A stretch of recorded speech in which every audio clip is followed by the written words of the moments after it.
For the life of me, I don't know why landlords make it so hard to have assistance animals like my dog Alex. My last apartment, the building manager was a real problem. When you have access to so much information, you have the responsibility to be very careful how you use the information and share that information with clients in the MLS.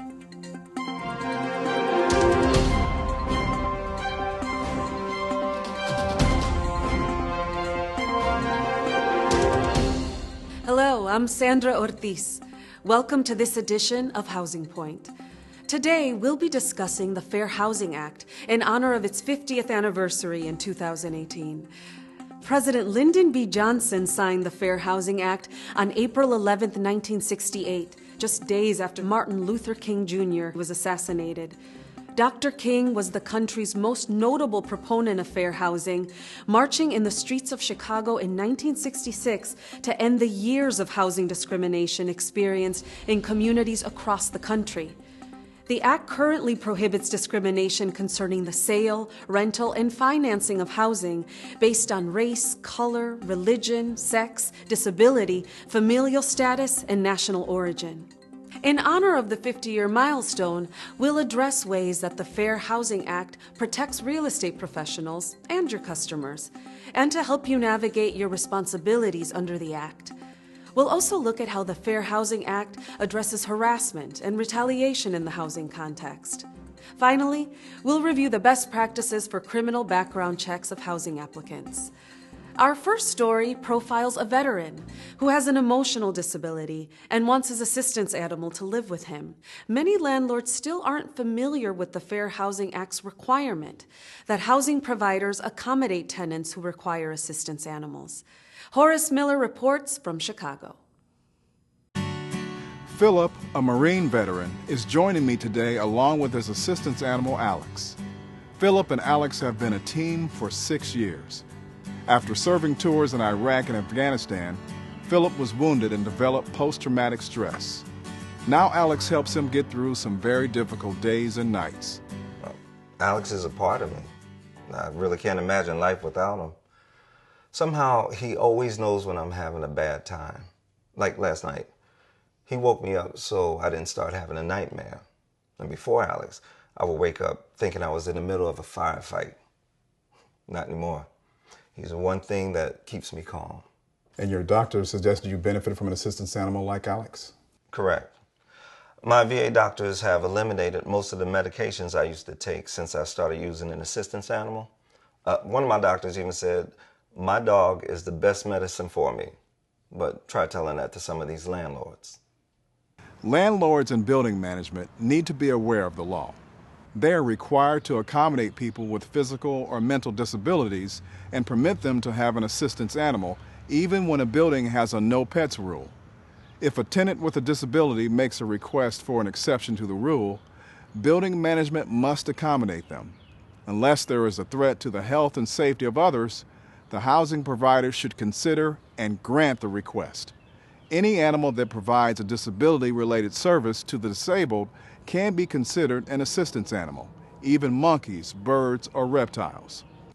Your building has a no pets rule. So what did you do to support your request for an exception? Well, since my disability is post-traumatic stress, which isn't something you can see, I provided management with a letter from my VA doctor. Now, the letter explains that I have a disability and that Alex provides me with disability-related assistance. Well, that should be all you need to have your animal live with you, right?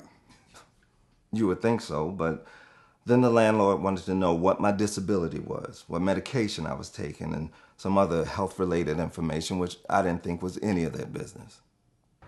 According to the Fair Housing Act, housing providers and real estate professionals are not allowed to ask for information regarding medications, copies of medical records, or any details about the nature or severity of a person's disability.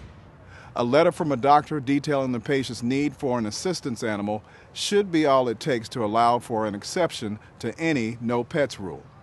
Of course, there are some people who try to exploit this right, and fake documents can be obtained from uncredible sources. If you suspect that documents are not credible, make a written record and advise the property owner of your concerns.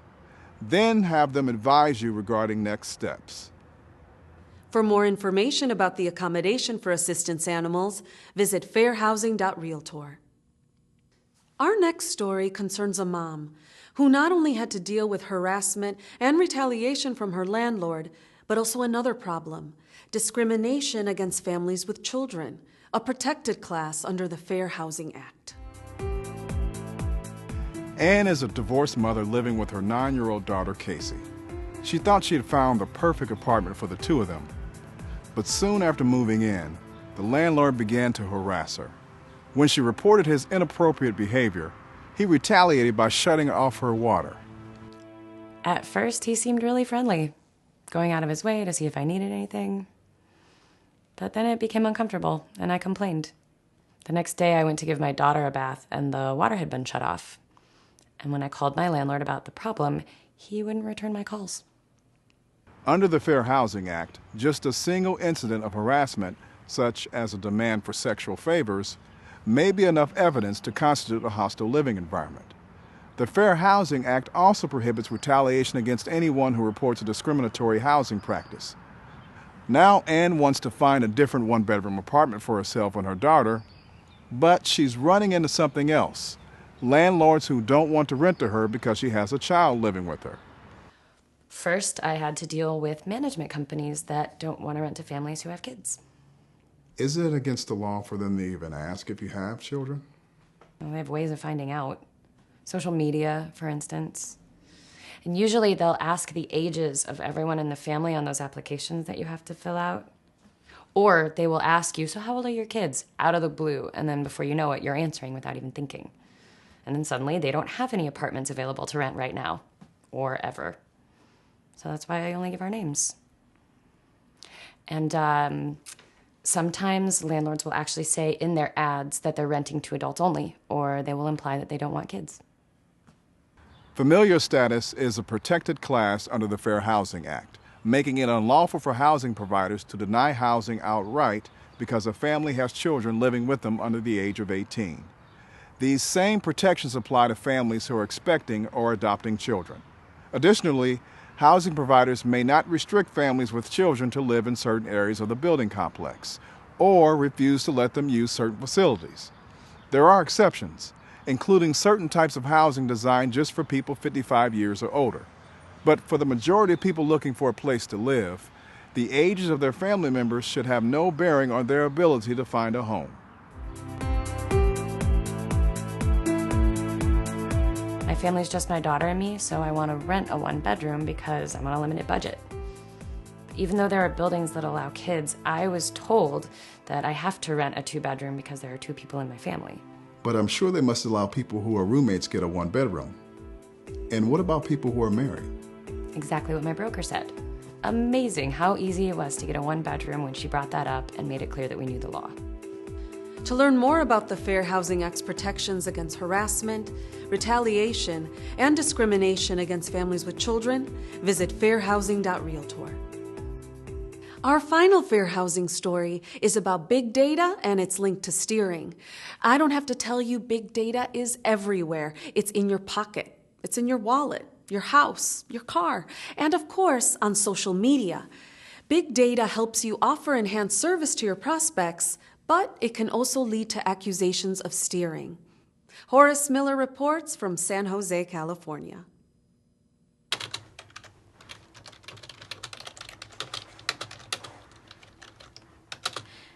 In real estate, data about properties and customers is readily available, and what used to take months to collect, organize, and analyze now takes only minutes or even seconds, and it seems to grow exponentially every day. There are even a number of services that aggregate all the data for a property to make it useful for a single housing transaction. So what kind of information is available to you? Well, before you even meet or speak to a client, you can learn their race, color, country of origin, disability, sexual orientation, familial status, and religion without much searching. But that same information can also be used to discriminate. Interesting. How so?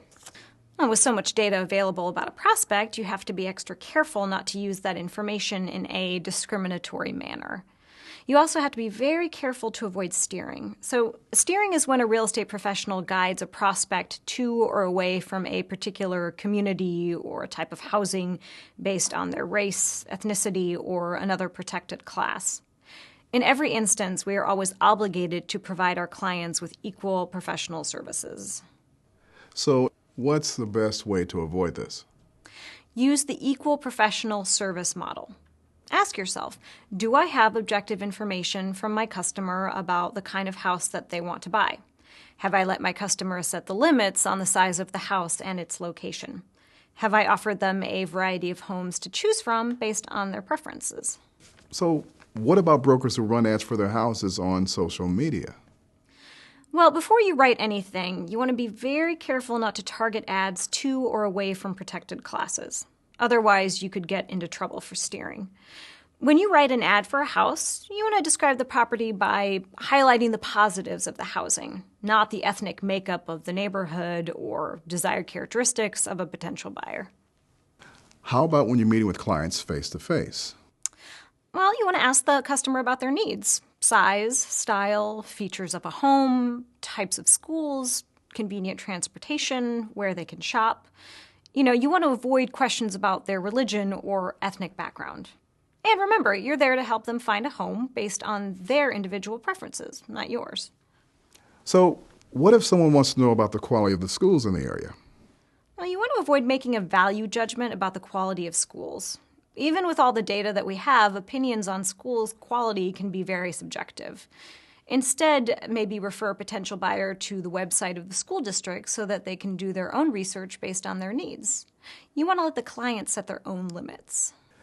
You must get a lot of questions about the crime rates and the demographics of different neighborhoods. You want to avoid discussing crime rates or the demographics of the people in an area. If a client wants to know about demographics in the area, direct them to the Census Bureau website. Don't discuss the race or the religion of people who live in the neighborhood. And same with questions about crime rate. I always suggest that they talk to the local police or go to the library or use the internet so that they can find the facts. A broker should never say that one area is safer than another.